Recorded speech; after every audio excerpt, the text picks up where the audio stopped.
just listen.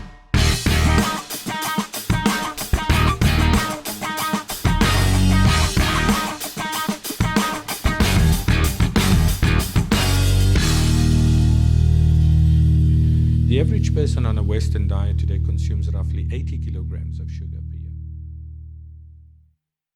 Doc, one of the things I'd love to ask you is how you became who you are, and what is the backstory of Doc Motara? So I did medicine at Wits, qualified at Wits in 1993, and then did my specialization at Baragwanath Hospital, spent most of my time there. Super specialized to become a cardiologist, and then I've been in practice now for almost 20 years. But I think quite early on, within 2 years of going into practice, I was unhappy being a doctor. I just felt that I called it the revolving door theory. Patients would come in, they would have had a heart attack. I treated them, and they would be back a week later saying they're feeling tired, they can't lose weight, and I would adjust their medication, give them some advice, and they'd be back a month later and with similar symptoms.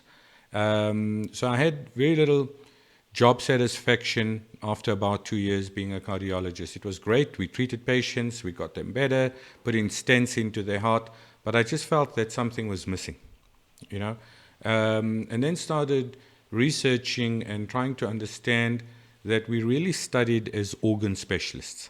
Okay, so we concentrated on the heart or the brain or the kidney, and we didn't really understand the person or the human being as a whole. So I started doing a lot of research at the time, met one of my colleagues that was an endocrinologist, and we had a few discussions. And I started researching this whole field of functional medicine that really looks at a systems approach to understanding why we get ill in the first place, and looking at the person as a whole. And one thing led to another, and I self-taught myself. A lot of it was basic science and basic human physiology that we had already studied, but it was looking at a person as a whole and understanding the environment, understanding what their emotional traumas were, what they ate and didn't eat, and trying to get to understanding their whys. Why did they get ill in the first place? And that started, in the beginning as a journey, and over the years has given me the opportunity to interact with my patients in a very different way. So that now when I do a consultation with a patient, I actually enjoy doing a consultation. Is that because every consultation will bring something different to the table? Absolutely. So I think it's how you start the conversation with somebody in the beginning, that if you start the conversation from a point of view of what gift am I sharing with this person today, rather than what's wrong with them and how much am I going to earn out of this consultation, and start it off with from a completely different paradigm. It changes the nature of the conversation with the patient, and most people actually tell you what's wrong with them in that conversation. It's actually not that difficult to figure out what has caused them feeling unwell. I'm sure a big part of treating someone is how you allow them to feel, because coming to, especially someone that's a specialist in something like cardiology, there's always an anxiety attached to that consultation. So if you start that with about the person, rather about let's quickly try and give you the medication or find what's wrong, it allows the person on this side of the table to feel more comfortable. Absolutely, Nick. So, most of us as doctors, because we constrained for time and we really just want to get the patient in and out, write a prescription, we sometimes forget that the patient is actually there because something they have, something's not right in their environment, something's not right in their home, and they just really need somebody to allay their fears that they're actually not going to die, as an example. So we often, as doctors, and this is a common thing that happens, is that we interrupt patients when they're talking. So the last 20 years has taught me to try and be a good listener and to read between the lines. And most patients will actually volunteer the information if you give them the opportunity to voice all their feelings and their concerns about what's bothering them right now. That process of listening, is that intuitive based, or is that something that gets taught in the medical degree? I don't think it really gets taught. I think over years of experience, you learn to develop a strong sense of intuition. I think we all have a sense of intuition. It's how you exercise that intuition and how, or that process. And listening is an important component of building a stronger intuition. Where in the medical field today and in treating patients with such a big or vast selection, if I can call it that, of chronic diseases, where is the place for functional medicine and where's the place for conventional medicine? So, look, I think all conventional medicine is actually functional medicine. I think it's just the way we approach the problem. So, most of us were trained to look at a sign-symptom complex and then try and make sense of those signs and those symptoms into what it could potentially be, and then to issue a prescription to try and ease those symptoms. Now, we know that, in medication will work for many patients, okay? But the question is always what has caused the problem? So if we're going to aim at potentially a cure and dealing with the real emotional issues at hand behind why people get ill, then I think we've missed a big opportunity to make people better. I'm a strong believer that our bodies have the ability to heal themselves if we understand our why. So 50% of any cure is having insight into what caused the problem. The remaining 50% is how you're going to tackle the problem and how you're going to diagnose it, perhaps, maybe, and how you're going to manage it going forward. And that management requires then a lot more of a holistic approach to getting people better rather than just the prescription. Obviously, if someone comes to a doctor with a problem and then they have headaches and maybe the symptoms is just headaches and nausea or something, but the cause is something a lot deeper, there's still room to give them some pain medication for the headaches just to let them function better for a while you're trying to find the cause of the problem. Well, yes, but the way we need to understand medicine is that it is either a structural problem or what we would call a functional problem or a combination of both. That means that if you've got a headache, as you've said, okay, is it a brain tumor? Is it something wrong with your blood vessels in your head? Is it something wrong with the covering of the brain? Is it a function of your eyesight? Is there something structurally wrong? Sometimes you may be having a headache and there's actually nothing structurally wrong with your head. Your blood pressure may be low, your cortisol levels may be low, your sugar may be high or low. So there's many, your eyesight could be, you may have cataract. So there's many reasons of how we address the problem. We were largely trained to not consider the functional reasons, but rather to look to find a structural cause of the headache, and then we would treat that.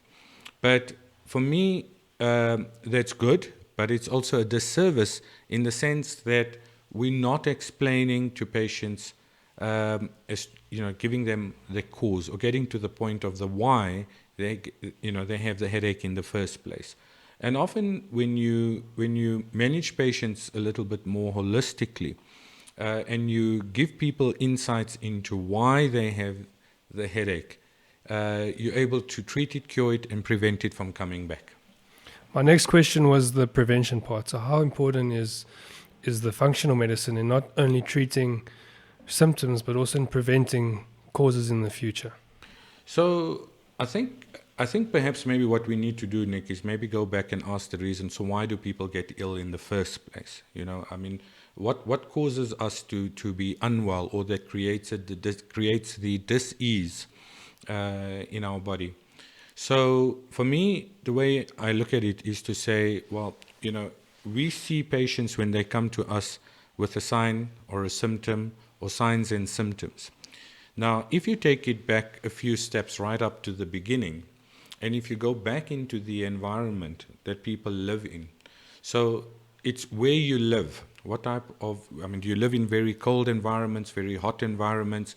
Do you live in a polluted environment?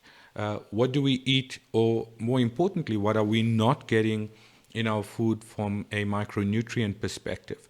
What are the emotional traumas that we experience? So has somebody recently got divorced? Did he lose his job? Did he have financial problems? Did somebody die in the family?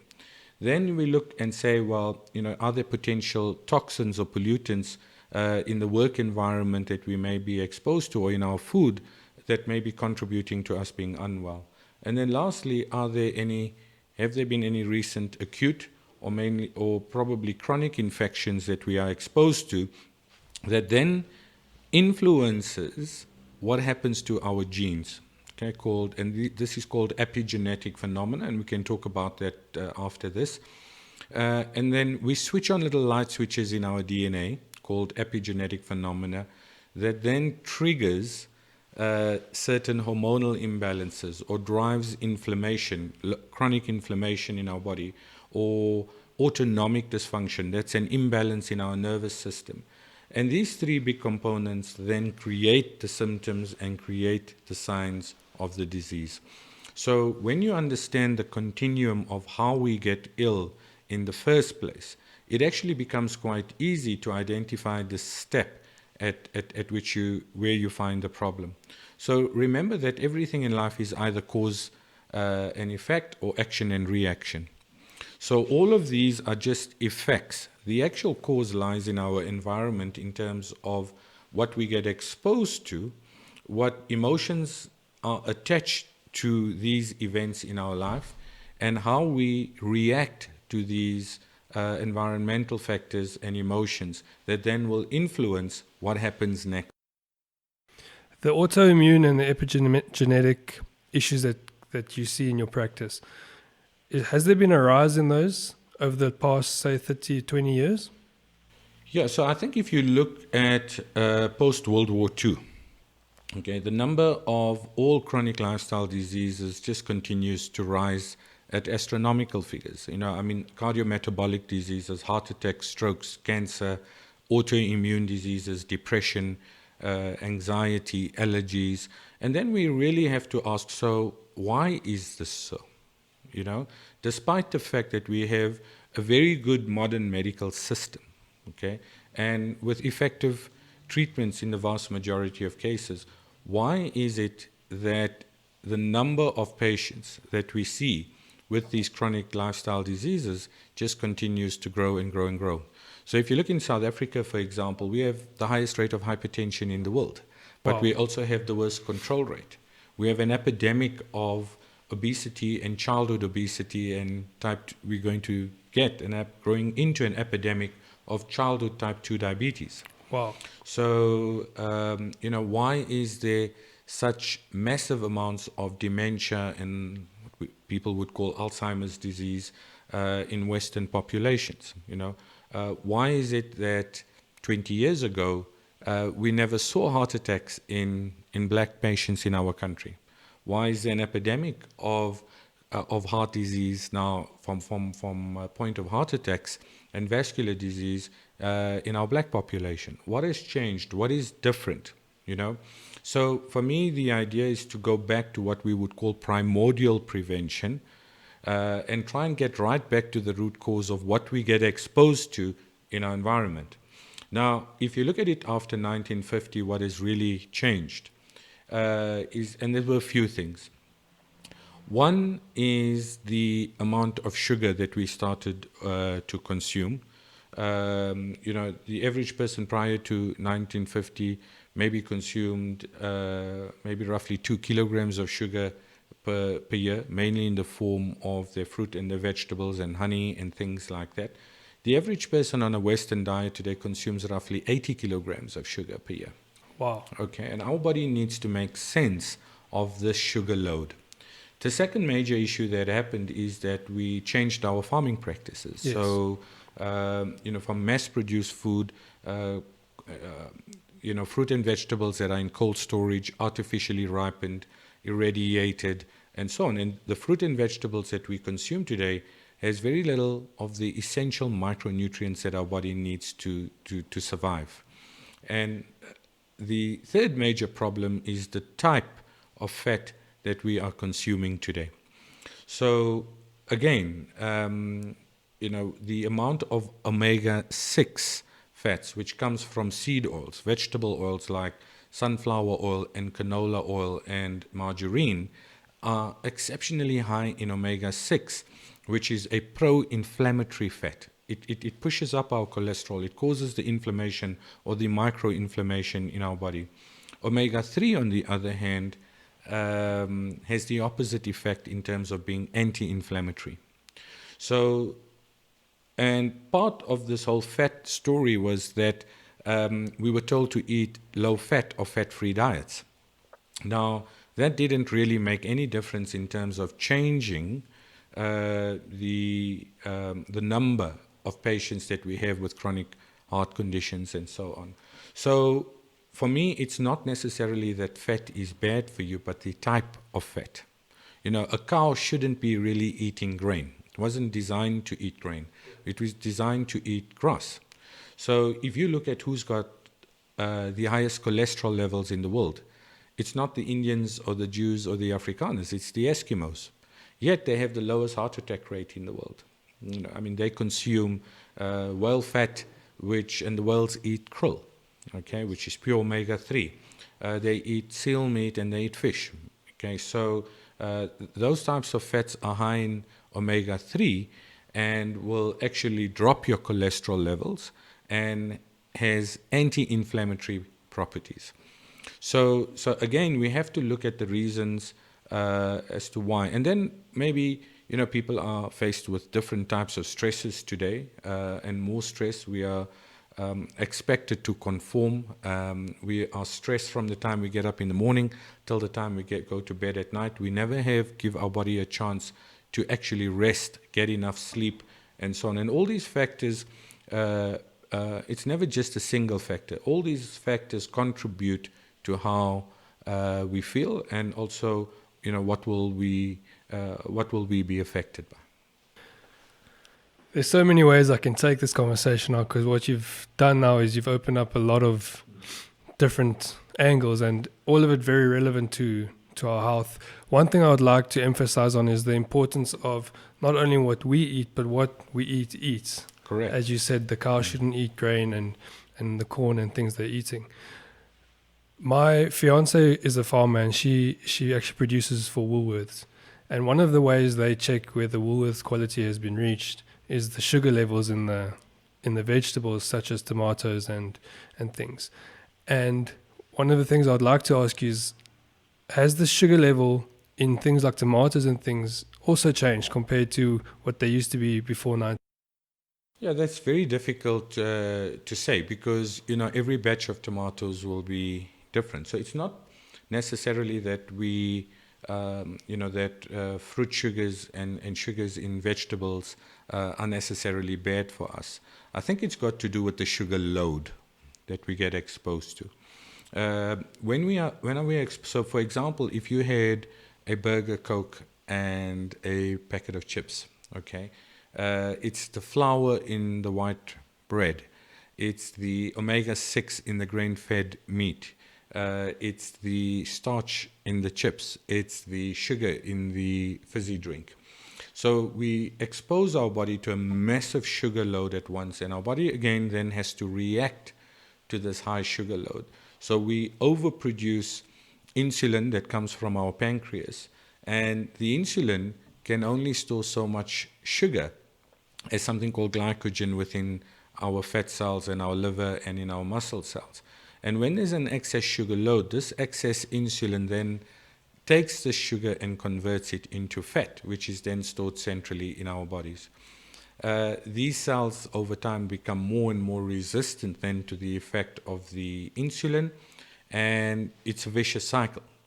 And because we overproduce these high insulin levels, and our pancreas is placed on, under such massive pressure, over time these cells die off in our pancreas, and we cannot then make these high levels of insulin anymore, and that's when we become diabetic.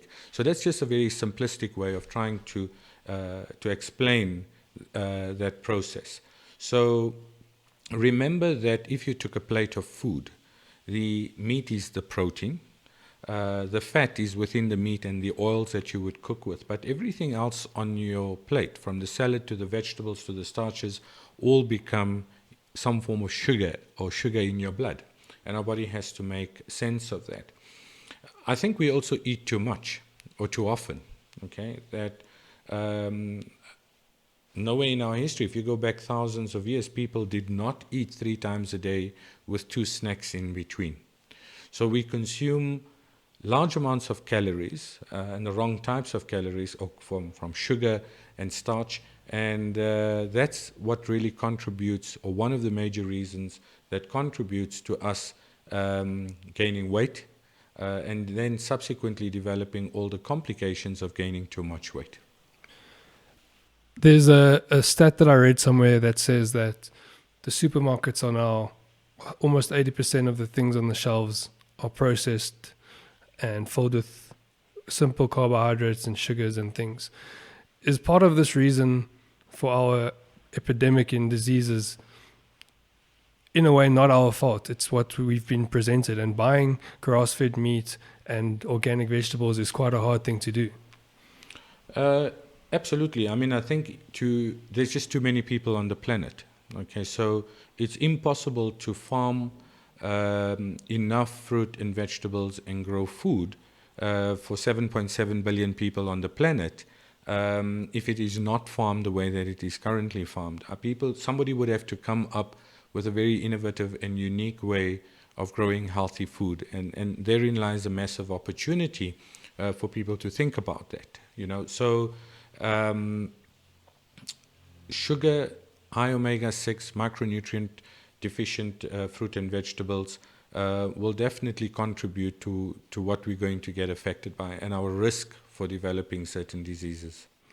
And these diseases that you've mentioned, as a direct result of these lifestyle and dietary choices we make, coupled with lack of exercise, does cancer fall part of that? Do we get cancer from these type of lifestyle choices? For sure. So I think all forms of chronic disease, right? Whether it's heart disease, stroke, cancer, obesity, autoimmune diseases, allergies, are all just a function of what we expose our bodies to. Now, the nutritional side is just, as I said earlier, just one component or one element of what we're getting affected by. So although nutrition is crucially important, we must not forget all the other environmental stresses that we are exposed to. Why do we never see cancer in someone's heart?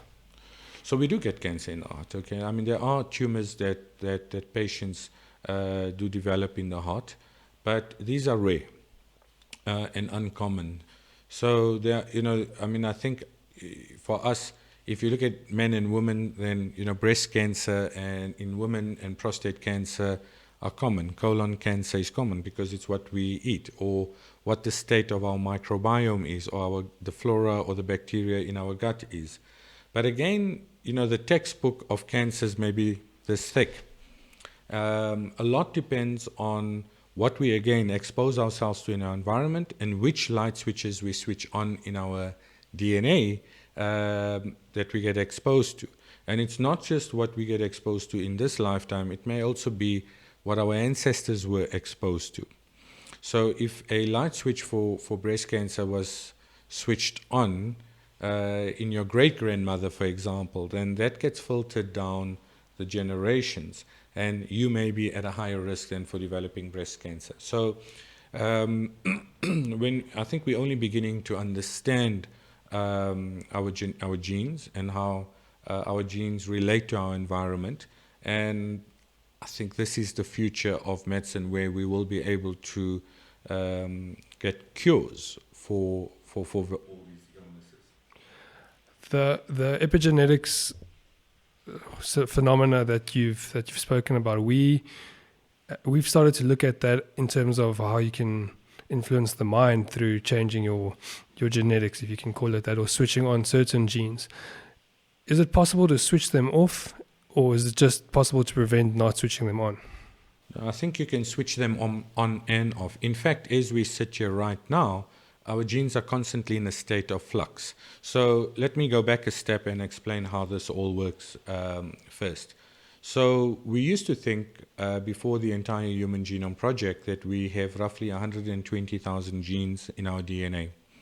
And each of those genes would give us blue eyes and small ears and big toes and so on. But when they did the Human Genome Project, they found that we had roughly 24,000 genes in our body, which is almost roughly the same number of genes as a fruit fly and a mouse and a banana. Okay. But the difference in humans is that each gene doesn't give you a particular physical effect. It can give you up to 2,000 possible effects. Okay. So if you unravel the gene, our DNA, and got to the gene level, there would be roughly 2,000 light switches on the outside of that gene. That's why we call it epigene. Okay. Epi means on the outside. Yes. And you can switch on a light switch and switch off a light switch at any point in your life, depending, again, on what we get exposed to in our environment.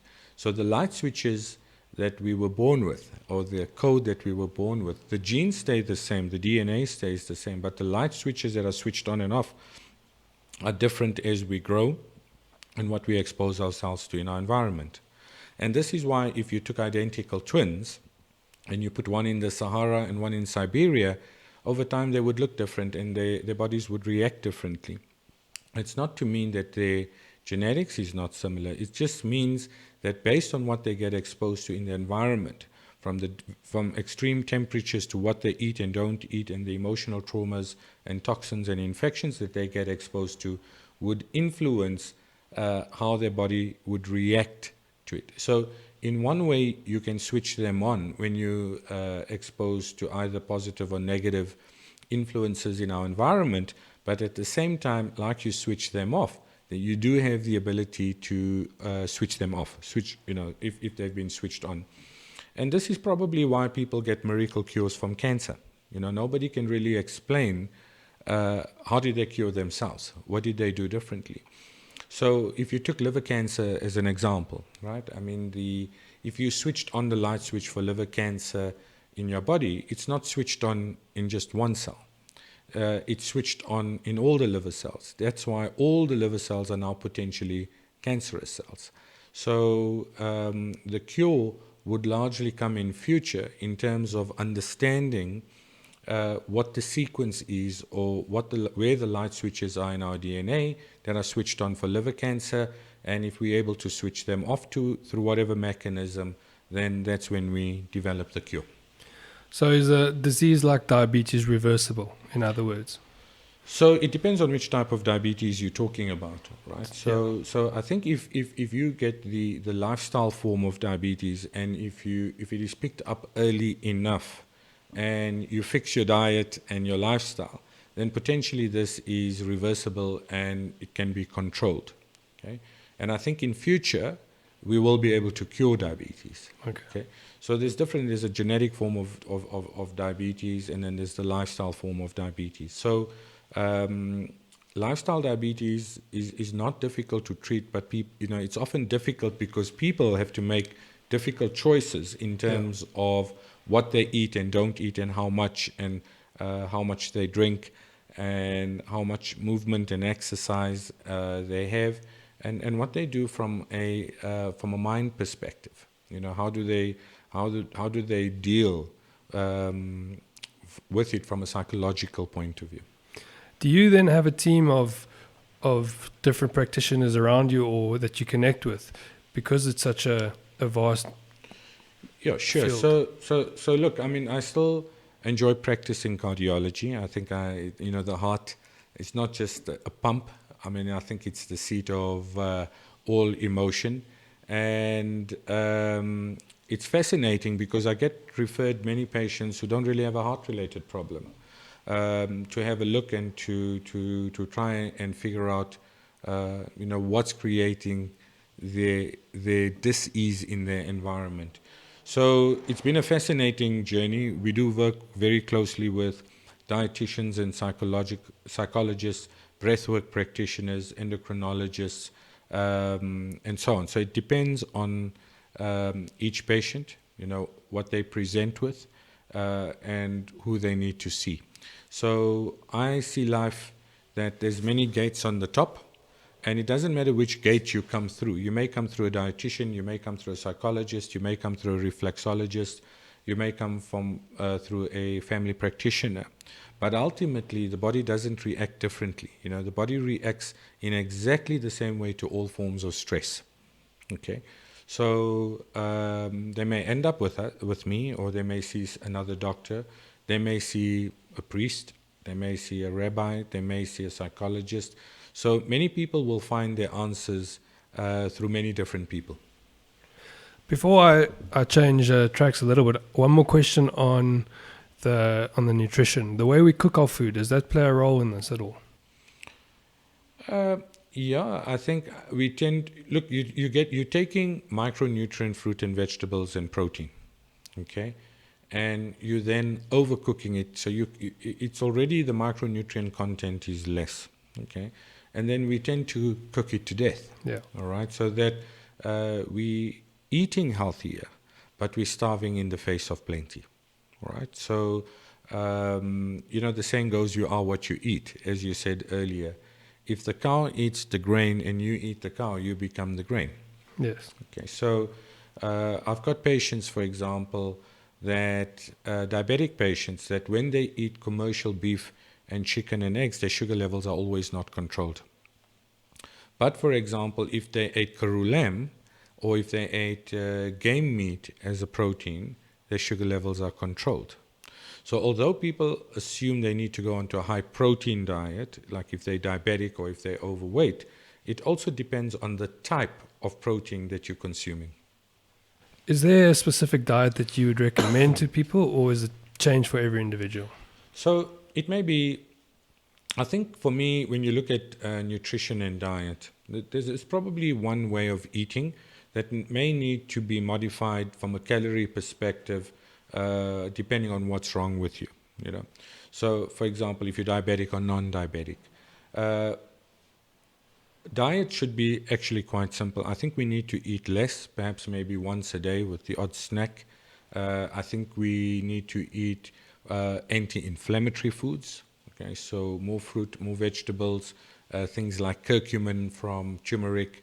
Try and get more of them. Go green, so to speak.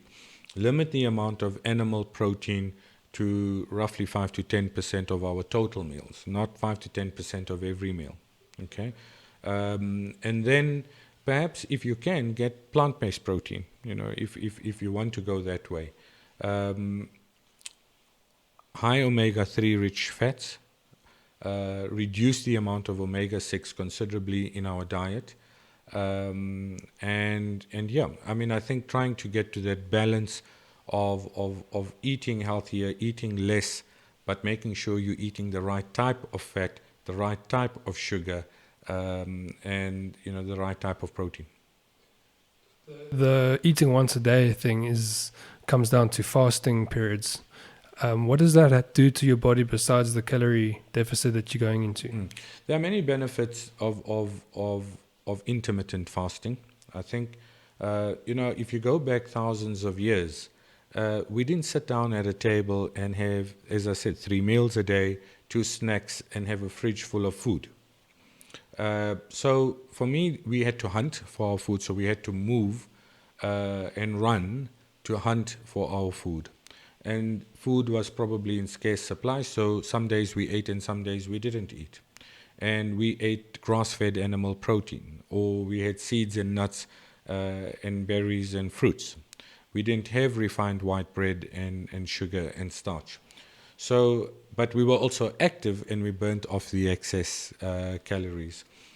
So I think if although intermittent fasting may be a good idea, the aim is to look at it from a point of view of what do I want to achieve? Okay, do I need to eat 3 times a day? And what time of the day that I eat is important. You know, the saying goes, breakfast like a king, lunch like a prince, supper like a pauper. Now, there's a reason for that. You know, our metabolism is highest from 4 o'clock in the morning till probably 10 or 11 o'clock on midday, because that's the time we went and we hunted when it was cooler in the morning. You know, so at night we had to, or at sunset, we needed to retreat into our caves, otherwise the wild animals caught us. So we have a circadian rhythm in our body that follows the day-night cycle, and our metabolism follows exactly the same rules. Okay, so that if you eat a big meal at night when your metabolism is slow, you're going to store those excess calories. And that plays into the sleep cycle as well. If we eat too late, it seems that we have problems falling asleep and have poor sleeping patterns, and we're not sleeping the right amount of time. Yeah, I think sleep is a very interesting topic. There are many reasons why we don't sleep or don't get enough sleep. Our body needs to rest. It needs to go through that cycle of adequate rest and recovery. Now, if you look at what happens to the body physiologically when we are exposed to chronic stress, so we're either faced with acute stress or chronic stress. So either the lion is behind you ready to pounce, and that's an acute response that saves our life. So we release massive amounts of adrenaline into our body that creates the fight, flight, and fright response to save our life. So that's a good thing. Our lifestyle or our bodies were never ever designed for our lifestyle today. Right?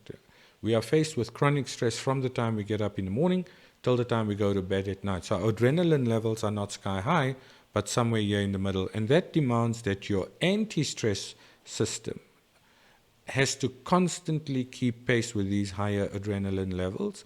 And eventually our body can't keep pace and that system goes down. And we end up with something called sympathetic overdrive, or too much adrenaline in our body. And this has certain effects on our body. It will create the mental fatigue, the muscle aches and pains, the anxiety, the palpitations, the lower immunity, more injuries when we exercise, poor healing, and so on. And the list goes on and on and on.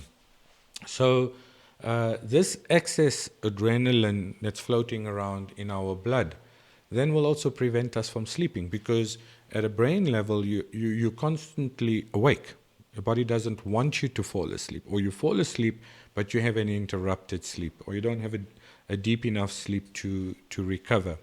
So it's crucially important to understand what is happening at a physiological level in the body, okay, based on what we get exposed to in our environment, that actually gives us the symptoms. So it's very easy. We can take a sleeping pill and block that effect and fall asleep. But have we really treated the cause or the why? And I think that's what functional medicine is all about, is understanding what in our environment is actually contributing to us being unwell. I want to just change track a little bit and stay on the diseases, but ask you, why is COVID-19 killing people that have these chronic diseases? So that's a very interesting question, Nick. I mean, there's many reasons. I mean, for me, I have so many questions about this. You know, I mean, when we have the common flu virus, okay, that affects us every year, everybody gets affected by it in some form or the other, right? With COVID, it tends to affect older patients over the age of 60 with chronic diseases like high blood pressure and diabetes. I think one of the important reasons may be that patients are on a class of blood pressure pills. So you have to understand how the virus actually gets into the cell. Yes. And the virus binds to something called the ACE2 receptor on the surface of our cell, and then is internalized into the body, and the body would then react to it the traditional way.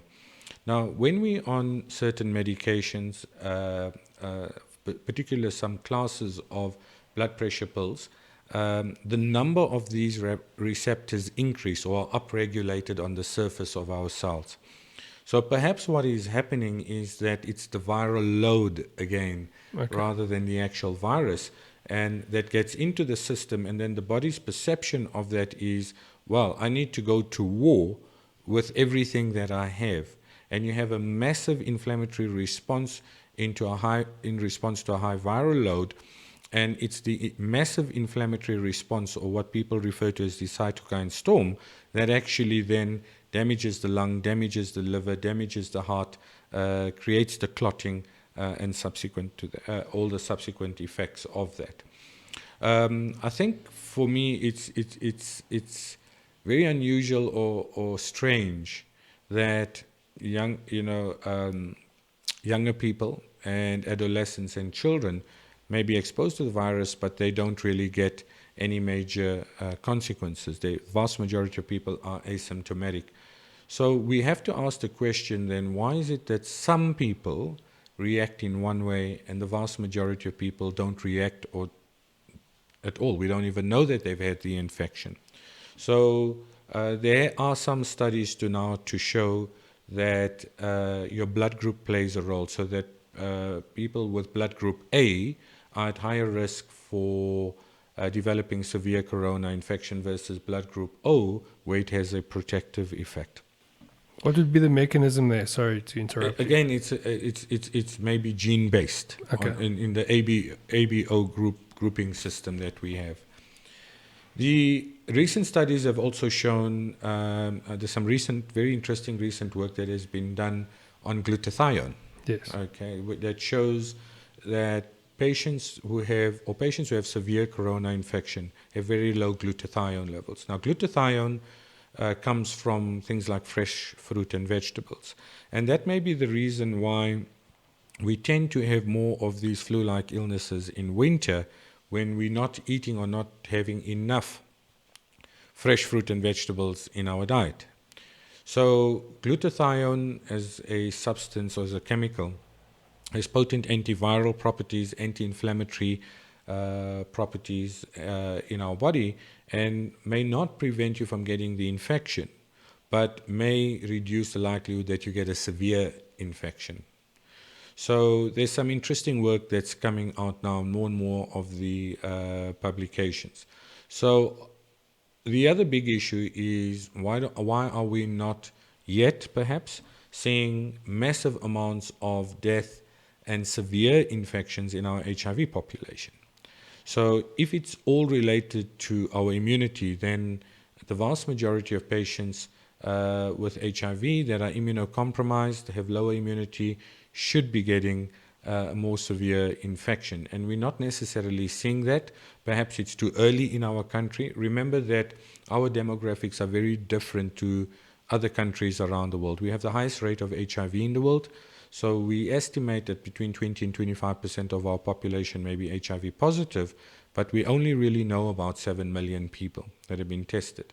And we don't know in those patients what percentage of patients are actually virally suppressed, doing well on the antiretroviral therapy and their medication, and so on. So there's a massive group of people out there that haven't been tested, may have lower immune systems and may be immunocompromised, but we're not seeing that massive number of cases in the HIV population and the massive death rate that everybody has been expecting.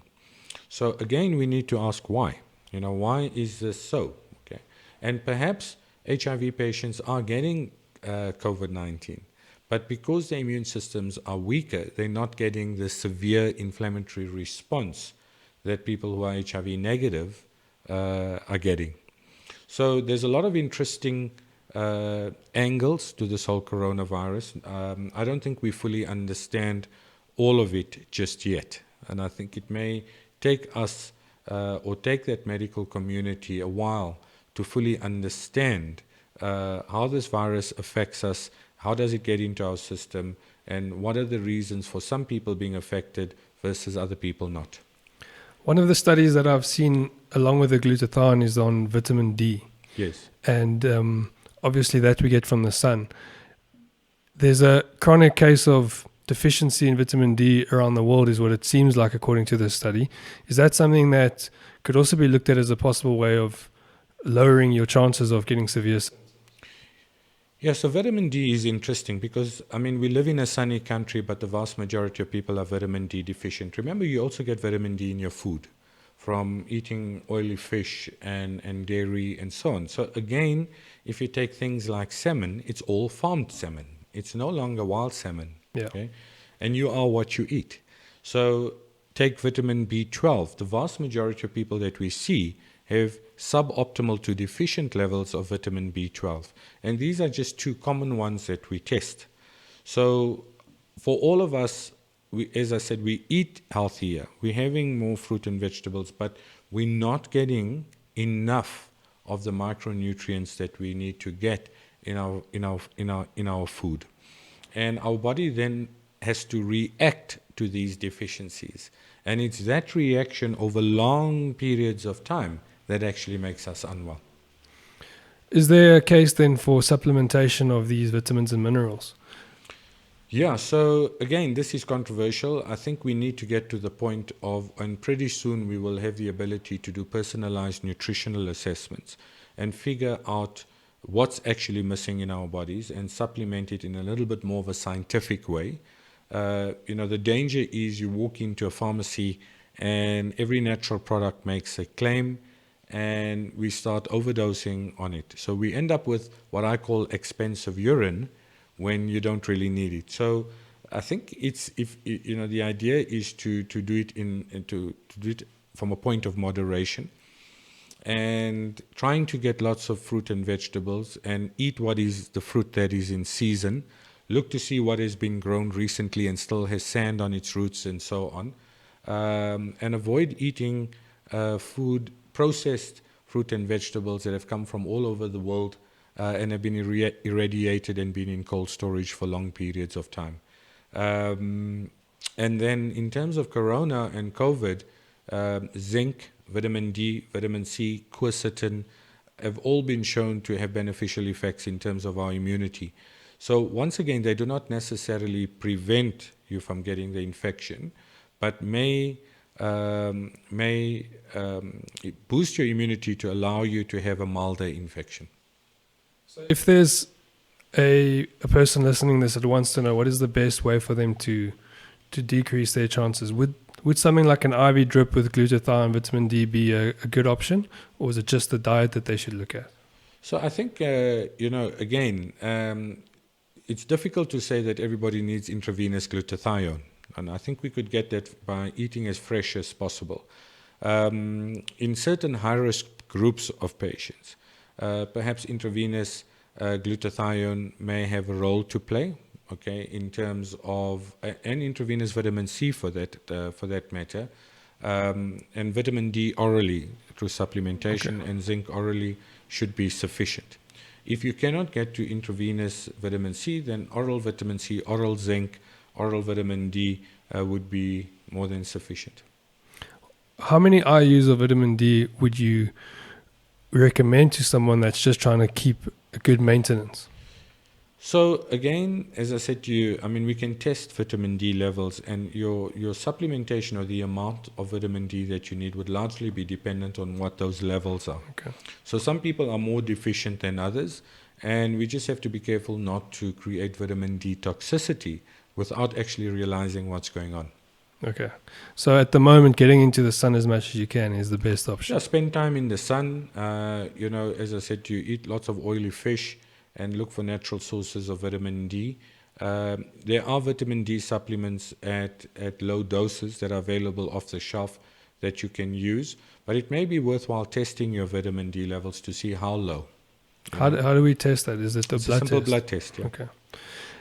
There's been some talk that the COVID virus is more a blood virus than a respiratory virus. Is that something that you would agree with? Yes. So, look, I think for me, we have to ask, they've coined a term called happy hypoxia. Okay. And happy hypoxia is where your oxygen saturations are below 90%, perhaps 80, 82%, and you look normal. You're blue, but you look normal.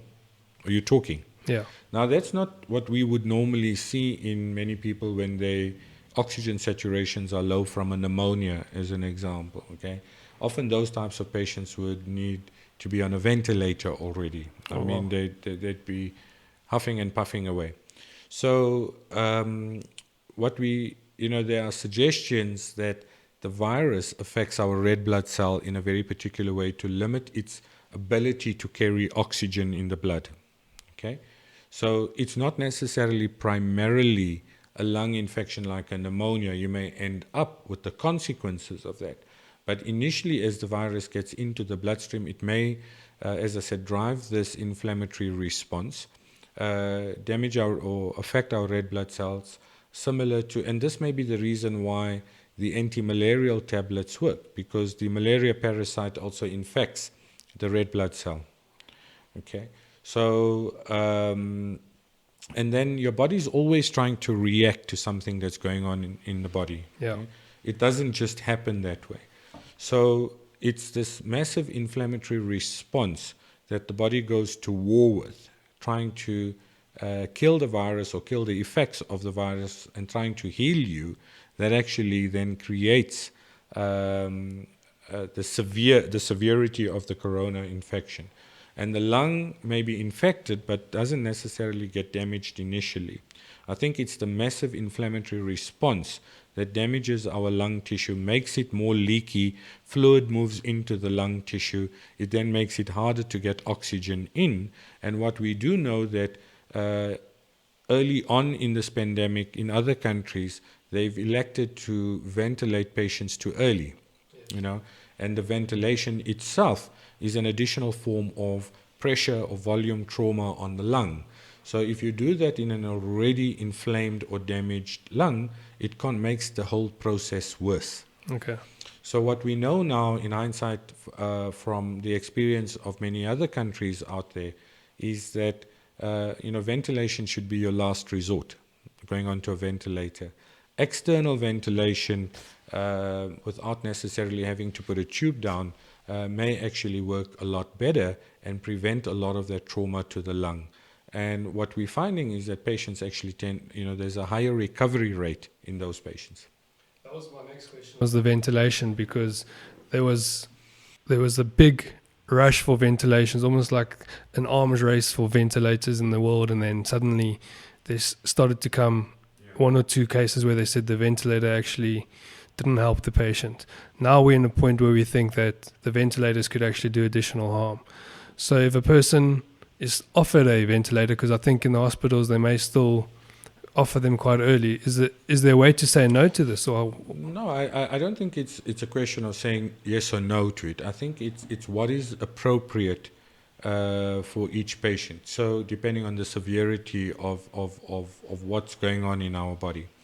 So for the vast majority of people that have lower oxygen levels in their blood, ventilation should not be the initial reason to treat those low oxygen levels. We could try an external form of normal oxygen through a mask or external ventilation first, and if that is not working and we have no other resort, then perhaps a ventilator would be required, as a last resort. So I think we know very well now, that ventilating patients earlier may actually cause more harm than good.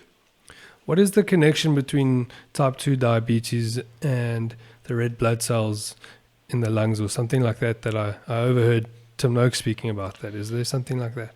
Well, again, you see, most patients with the lifestyle form or type 2 form of diabetes are on the same blood pressure pills that may increase the number of receptors on the surface of their cell. So they may be more prone to getting infected with a higher viral load, perhaps. And that may contribute towards. And then there is an association between things like obesity. Type 2 diabetics are usually overweight. And patients who are overweight and obese may be at higher risk of getting this infection as well. So what should people do now in order to just protect themselves a little bit better? Yeah, so there's two elements to this. One is looking at supplementing with simple things like, as we said, vitamin C, vitamin D, zinc, quercetin, omega-3, keeping your immunity strong, eating healthier. If you do have a chronic disease like diabetes, make sure that your sugar is well controlled, that your blood pressure is controlled, and that you, if you fall into that higher risk category, try and isolate more or social distance more. I mean, you actually don't want to be out and about if you're in that high risk category of patients. So that group of patients should actually be in lockdown. Yeah. Okay. Then the big other component of this whole pandemic are the psychological effects that it is creating. Okay. You and I, may come from a medical background and may understand it and will be armed with a different knowledge base. For the vast majority of people out there, they're watching things online, reading what's online, and there's a lot of fear. You get diagnosed, you get admitted to hospital, your family's not allowed to visit you, you can't watch the TV in the ward because you're not allowed to wear earphones, and so on. So it's a very scary place to be for many people. In fact, recently we've had a few suicides already of elderly people because they're just so afraid of getting this corona infection. Now, I'm not sure if enough is being done to manage these fears and the anxiety and the depression and perhaps suicides in this acute phase of this corona infection, but also what is going to happen going down the line, going forward. Okay? Many people have lost their jobs. Many people have had their salaries cut. Many people have uncertain futures. They're not sure what happens to their kids' education, and so on. And what effects the lockdown has had on us. It's okay to have a lockdown for 2 weeks for all of us to recover and feel good. But when this happens over a prolonged period of time, the negative effects or psychological effects of this virus is still not being addressed. And I feel that a lot more needs to happen to allay patients and people's fears around this pandemic. And I think that fear that we all have of getting this virus, of being on a ventilator, of dying, again, is another reason to drive our adrenaline levels up, create greater sympathetic overdrive, or what we call autonomic dysfunction. And that then has negative effects in terms of our blood pressure, in terms of our sugar control, in terms of our sleep, and what we will experience. So, like we exposed to so many different traumas in our life, this pandemic is just creating another massive fear in people's lives. And I think this pandemic, with all the news going on, there's almost a ongoing, consistent micro trauma in the back of our minds that keeps coming up. We can't recover from it because it's in our face the whole time. Yes, so it's constantly on the news, and the number of cases going up, and we're looking at the numbers, and as the numbers rise, it just creates more and more fear. So for me, from my side, I think it's crucially important that we start to address, or whether it comes from a point of government or through medical societies or through the psychologists in our country, that we start looking at solutions and means of actually supporting people and addressing especially many elderly people that are just so afraid to go out, so afraid to do anything, because the fear of death is probably the single most important fear that we have in our lives. And it's just been heightened. I think the fear of death exists in most people, and now it's been extremely heightened. For sure. Yeah. So remember that all fears stem from one primal fear, which is the fear of death. Okay? And then it's really how we react to these fears that are very important, both from a mind perspective and a thought perspective, but also from a physiological perspective. The body has to make sense, the physical body has to make sense of these emotions that we are feeling and react to it, to allow us to cope. And when we get exposed to it over long periods of time, this is what actually contributes to us developing that heart attack or the stroke or the cancer and so on. So my perception or prediction is that we are in an acute phase of a pandemic globally, okay? But we also have to look beyond the pandemic and say, well, what's going to happen next? And it's not a short-term thing of where suddenly everything is back to the old normal. I think it's going to get worse in many different ways. We're going to see the chronic effects of this pandemic down the line.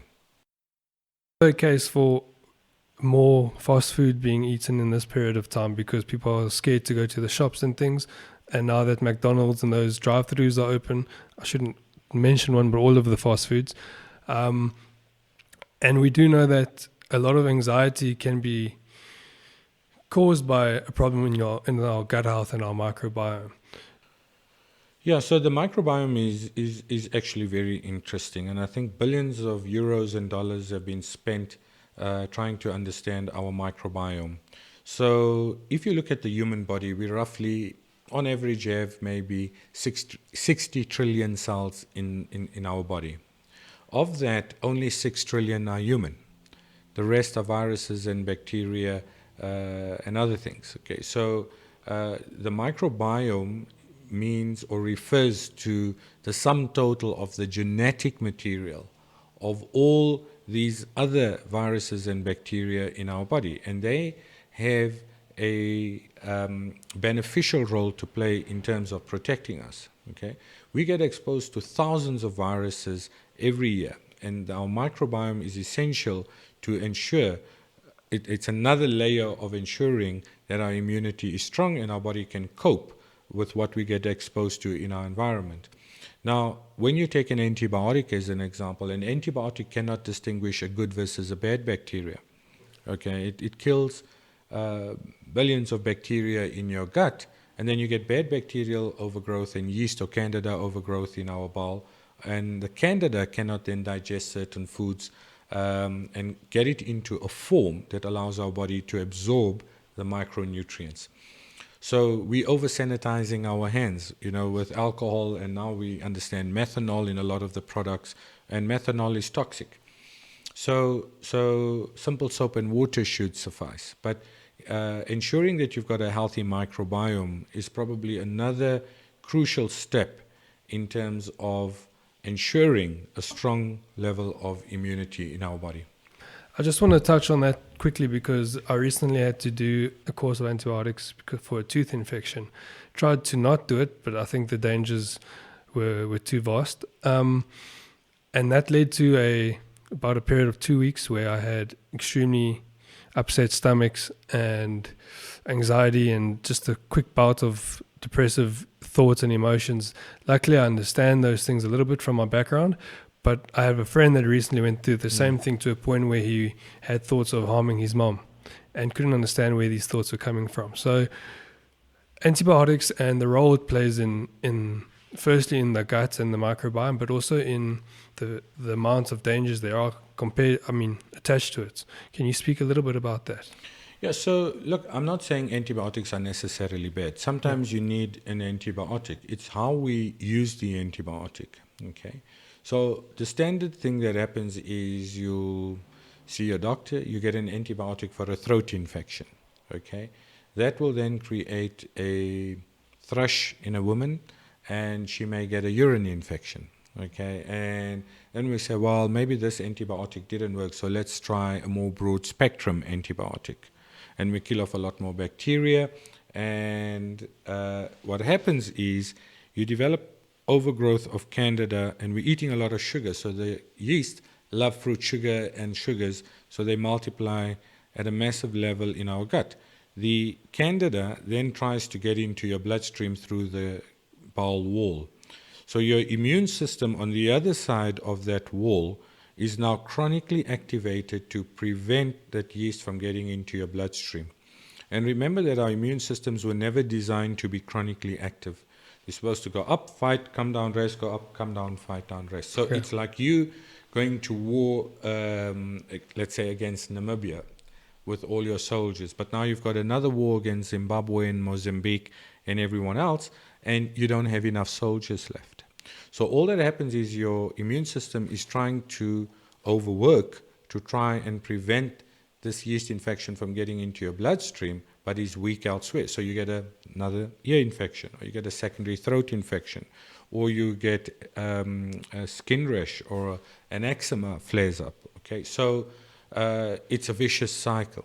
So if you do need an antibiotic, then you need to make sure you're supplementing with enough probiotics, and not just whilst you're on the antibiotic, but at least potentially going forward for a month or so after the antibiotic to make sure that you restore the balance within your gut. I just want to touch on Candida quickly. For people that may be wondering that if they are suffering from this, that's something that can be picked up in a live blood analysis. I did one with Kim just the other day. Is there another way to pick up on Candida? No, so I just think for me, many patients with an imbalance in their microbiome or in their gut flora, let me put it that way, will not be digesting their foods or absorbing, will present with various deficiencies, may present with irritable bowel syndrome or what we call spastic colon, may present with a chronic thrush, recurrent urine infections, and so on. So you can almost, and skin disorders, chronic fatigue, and so you can almost anticipate that you may pick it up in some patients if you get a good history of what they've been exposed to.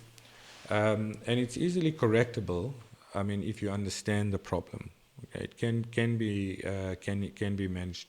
A live blood analysis is a simple tool to be able to pick up Candida in the blood. So I think it's a common problem, today, and there's many factors that contribute to it. Okay, Doc, I want to move on to something that I know you're quite an expert in, and amongst other things, it's growth hormone. So I know you're interested in endocrinology and things. And I spoke to Doc Wayne, and he said, no, I can't ask him these questions. I need to come and ask you these questions. Yeah, so I think, growth hormone again is controversial. There's specific indications for using growth hormone from a medical perspective. Many people use growth hormone for off-label purposes. So it's used, within the fitness community and gym community, possibly in an unregulated fashion, to grow muscle and to bulk up. So that's a choice that people then make. As we do age, we don't age. Our hormones are not low because we age. We age because our hormonal levels are low. So again, growth hormone is just one crucial hormone amongst a whole list of other hormones that determine what happens to our bodies. So from an excess or a deficiency perspective. So when you're looking at it from an aging or an anti-aging perspective, we have to look at it very differently. It's never a single factor like growth hormone. Growth hormone is just one important factor. And some people do have very low growth hormone levels and they will age at a faster rate. But it's not just the growth hormone, but a whole series of other hormones in our body that contribute to how our body reacts, So the question always is, why is it that some people age at a faster rate, whereas other people age at a slower rate? Why is it that some people have an earlier menopause or will get cancer at an earlier age, or dementia at an earlier age compared to other people? So, like I was saying earlier, there are three major components that influences what happens to us. One is the degree of microinflammation in our body over long periods of time, what we call chronic low-grade inflammation. The second major component of what will determine the rate at which we age is the function of our autonomic nervous system. This is what I explained earlier about your sympathetic and your parasympathetic nervous system. So if your sympathetic nervous system or stress system is chronically elevated or out of balance, then our cells will age at a faster rate in response to this stressful environment. And the third major component would be our hormonal levels, either excesses or deficiencies in our hormonal or endocrine system that then either individually or together as a panel would influence the rate at which we age. So growth hormone is just one component of this entire spectrum of understanding how our body reacts to what's going on, either externally or internally in our body. So those that have started to look at growth hormone for anti-aging purposes, would there be a benefit in that, or is it too little to do it, singularly? Right. So again, it's the same argument like vitamin D, okay, and everything else is that you can use growth hormone, but it has to be done in a very structured way and based on what your levels are. Okay, so if you're going to be using growth hormone and buy it in a gym and take a high dose, that could potentially have negative effects in the body. So the aim around this is that if you're going to use growth hormone, use it in a controlled environment after you've discussed this with your medical professional or endocrinologist, measured your levels, and if you're going to replace it, at least replace it in a controlled fashion, okay, or supplement it in a controlled fashion, because it may have negative effects at very high levels as well.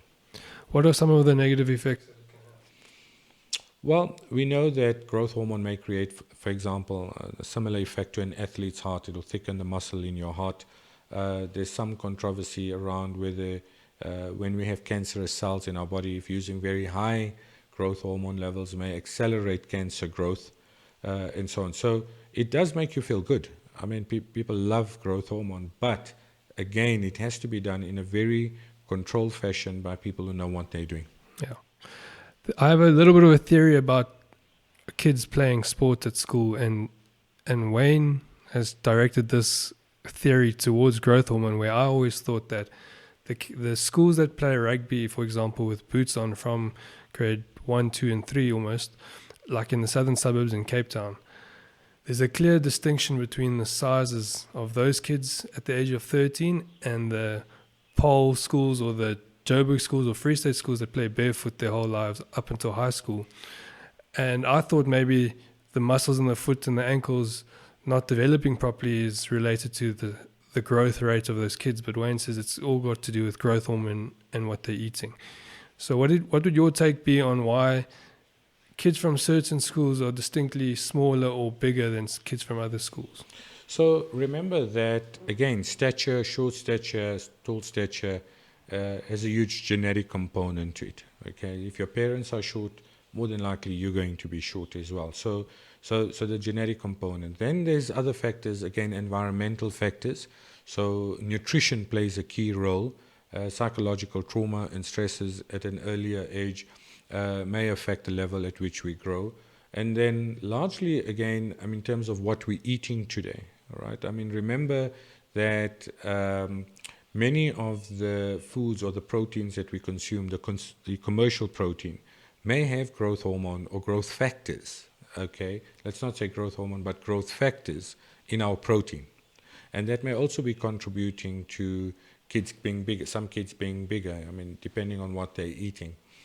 Then there's also the whole controversial component of supplementation, at an earlier age in sporting teams, for people to bulk up, for kids to bulk up and to be stronger. Yeah.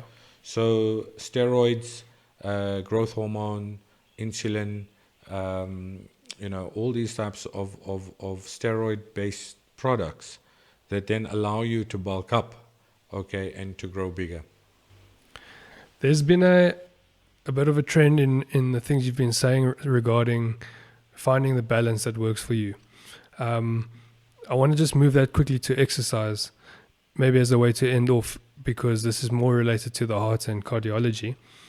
Is there a case for over-exercising being dangerous to the heart? Most definitely. So remember, our body, again, was never designed for what we do to it today, okay? We were active when we were hunting or being hunted, and then we rested, okay? You don't see a lion get up in the morning and say, today I'm going out for a jog, because it's wear and tear on our body.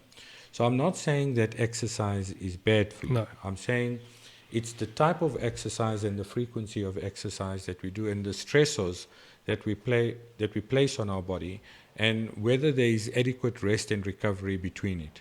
So you can't be cycling or at doing 300 kilometers by 6 o'clock in the morning every morning and hope that your body's going to be able to respond every morning in exactly the same way. Okay? So our bodies respond to all forms of stress physiologically in exactly the same way. It just depends on the amount and the duration of the stress that we place on our body. So we know, for example, that elite athletes develop something called the overtraining syndrome. And there's two stages. There's a stage 1 and stage 2 to this overtraining syndrome. Stage 1 being the earlier, milder form, and stage 2 being the more severe form.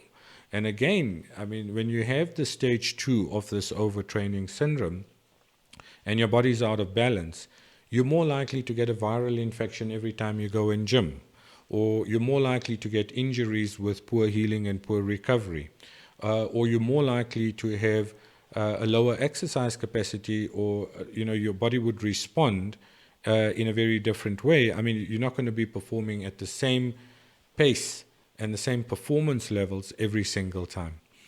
So we know that adequate rest and recovery is important. There are ways in which you can supplement your levels. There are ways, very simple ways in terms of measuring your autonomic function and getting that balanced. And what we find now is that one of the key interventions around getting your body balanced is to breathe. Yes. Okay, so breath work, breathing in the right way, and breath work or breathing in the right way stimulates your parasympathetic nervous system or relaxing system to create that balance. Okay, meditation, mindfulness techniques are becoming more and more commonplace and very interesting subject, and looking at ways in which that process can get you more balanced. So if you look at it from an exercise perspective, if you've got other factors in your environment that are creating imbalances in your body, and then you go and gym, okay, because people feel maybe I'm tired and I'm anxious because I'm just not exercising. Yes. Actually, the exercise under those circumstances will make you worse. Worse. Yeah. Okay, so it's crucial that you look, or critical that we look at things, look at you holistically, understand you from the beginning. What is going on in your environment that's creating your stressors? What are the emotions attached to these events in your life? And often it's always you're either coming from a point of love, or for you coming from a point of fear, which may be a topic for another day, that it's the same thing. But all other negative emotions that we experience, like guilt and anger and shame and resentment and so on, are just derivatives of a core fear. And then it's our reaction to these fears in our environment, and what we eat and don't eat and so on, and what we breathe in and don't breathe in, would then influence our genes in a negative or positive way, that then influences our physical cells and structures in our body, that then makes us symptomatic. So whether you're an elite athlete, whether you're a CEO of a company, whether you're an adolescent or scholar in school with lots of family trauma, whether you're getting divorced, whether somebody has died, it doesn't really matter. Okay, I mean, these form of external traumas will influence our body in a very similar way. Thanks, Doc. I want to end off with three questions that I ask all my guests, and the first one is 3 books that you would recommend people to have a look at in this time. Wow. Okay. I mean, that's a very interesting question. I think for me, there have been various books, not just now, but over the last 20 years, that may have influenced my thinking in a very specific way. I've read many of Deepak Chopra's books, so Synchronicity and Synchrodestiny. I've read Neil Donald Walsh's Conversations with God. I've read, there's a fantastic book out now called Breathe online that you can download. That speaks very interestingly about how our breathing affects us. How do we breathe? So I mean, there are so many different books that have contributed to my understanding in so many different aspects, Yeah. not just in terms of cardiology or in medicine, but just general spirituality and understanding our role and why we are here. And I think there's a big shift in maybe the collective knowledge of the world that the mind body soul connection is more important than what we've always thought. I think maybe in cultures that aren't the Western cultures, it's always been something, but in the Western culture, it's become quite important. Sure. So there's nothing really new, Nick. It's all existed already, and it may just not have been marketed or mainstream or the way we were trained to help each other. Okay, but the mind-body connection and physical-body connection is crucial. Okay, going forward, I think we are moving, as much as we are moving into a new technological age and an age of digital superintelligence. I also think that we will have more time on our hands to be able to address how we will approach life and whatever. So there's massive stressors and new stressors going to come our way in the next 5 to 10 years. I think the world is going to be in a phenomenally different place. I don't think we're going to be able to compete with things like AI as human beings. So we will react to the world and will live in the world and will respond to our physical environment very differently going forward. And there would, perhaps the greater opportunities are for, for example, in looking after elderly patients, home nursing, physiotherapy, psychology, that these are the professions that will be in very high demand going forward, because we are just going to be faced with so many psychological stresses or how we react to them in future. What are the 5 most important things in your life right now? Well, one is, I think probably the most important thing is understanding me, okay, understanding myself and over teaching and reminding myself that it's me creating my reality. Okay, only I create my reality through my choices. That you don't blame anybody else for it. You create your own reality and your perception of your reality. 2 is is how do I give more to my fellow human beings? So I come from the concept that we are all one, so that whatever I give you, I'm only giving back to myself, and however I harm you, I'm only harming myself. So I think if all of us on this planet actually understood this concept, okay, then there would be less animosity and less hate and less poverty and less of everything in that from a negative perspective.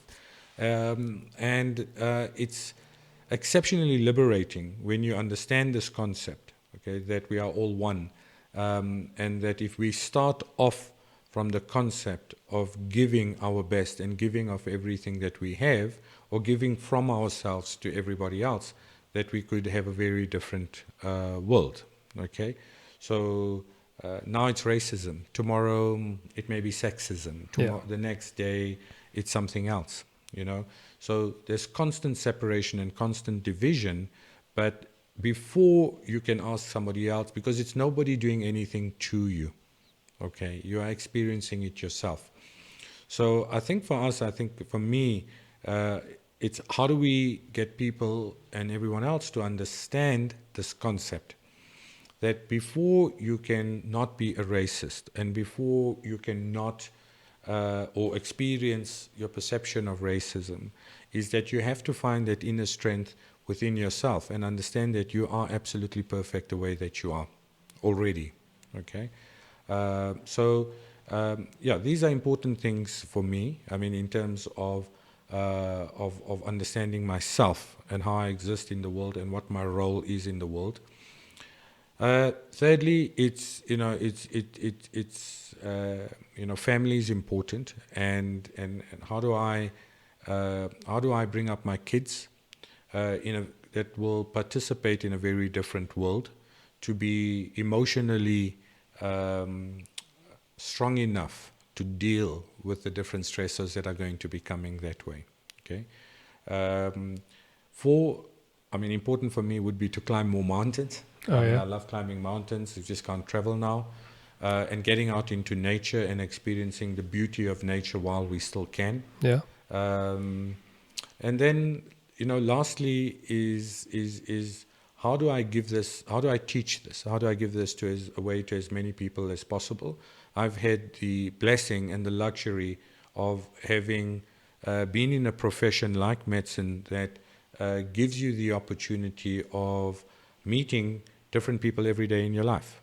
Okay, and I don't believe that they come into our life by coincidence. It's not that they've come to me for any special talent or anything else. The universe creates that environment through choice to allow us to meet different people in our lives as a gift. Okay, so if you start the conversation with everybody that you meet from a point of view of what gift am I sharing with them today, instead of what am I taking from them today, or how much can I steal from them or take from them, and so on. And then lastly, I think for me is living my life from a point of detachment and getting to a point of acceptance that every moment that arises in my life is absolute perfection because I've chosen it to be so. Okay, so I've had, as I said, the luxury of gaining a deeper understanding. It may not be right. It may be, or there's no right or wrong, but it may be. It's my perception of how I wish to experience my reality, and how I wish to experience the world, how I wish to experience my relationships with people and my interactions with everyone. And I mean, that has changed my life profoundly in the way I approach medicine, or I approach healing or well-being, rather than looking at it purely from a pure sick point of view. On a pure, there's a role for everything in our lives, for medication, for hospitalization, for exercise, for enjoying life, and so on. And then finally, I would say, Nick, that at the end of the day, if we look at why we are here, and it's very simple. I mean, we face this question all the time, and we pose this question to ourselves all the time. Why am I here? Why am I here now? What am I supposed to do? What is my purpose in life? And our sole purpose is just to experience the joy of our divinity. Okay? To experience joy in every moment of your life, okay, and understand that you are divine. You are a divine being and you are part of something bigger. And the minute we can get to that point of understanding that every moment as it arises is actually pure joy, it's just our perception that we call it fear or guilt or anger, because we have created all of it. We have chosen all of it. So from my point of view, it has changed my life to move in a different direction, so that everything that we do and everything that we try and create and experience, we come from that point of experience joy in everything that we do. Doc, I don't think I could find a better way to end this than that, even if I tried. Thank you very much for that. And I would just like to give you a chance just to tell people where they can find you, where they can reach you, and then... Yeah, so look, I mean, these days I actually practice very little medicine. I mean, I try and teach more. What I did realize in not so long ago, 5 years ago, in fact, was to say, well, I can't die with this knowledge and this experience and understanding of what I know now, right? Is how do I give it away to 1 million people a day with what I know? So more recently, we have been building various solutions and using the technology that is currently available and creating newer solutions to be able to give more people access, okay, to a more holistic view or more holistic access to good care.